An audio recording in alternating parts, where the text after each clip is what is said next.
Hello everyone, তো অনেক দিন বাদ তোমাদের সাথে আরও একটা মিনি ভ্লগ শেয়ার করছি। তো অনেক দিনের গ্যাপ পড়ে গেছিলো, মিনি ভ্লগ শেয়ার করা হয়নি আর কোনো ভিডিও শেয়ার করা হয়নি। তো আজ যাচ্ছি হচ্ছে গঙ্গা স্নান করতে। আজকে হচ্ছে অক্ষয় তৃতীয়া। অনেকদিন ধরেই ভাবছিলাম যে গঙ্গা স্নান করতে যাবো, তো আজকে একটা শুভ দিন, তাই ভাবলাম আজকেই করে আসি।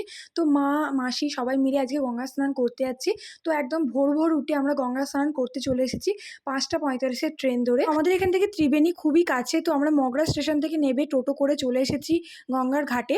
তো এখানে দেখতে পাচ্ছ গঙ্গার ঘাট একদমই ফাঁকা। আমরা ভেবেছিলাম খুব ভিড় হবে, বাট ভিড় ছিল না। তারপরে গঙ্গা স্নান করার পর এখানে পুজো টুজো দিচ্ছিলাম। তো শাখার দোকান থেকে শাখা কিনলাম আর ফুলের দোকান থেকে ফুল কিনলাম। আর ফুল কেন কিনেছি সেটা তোমরা পরে জানতে পারবে।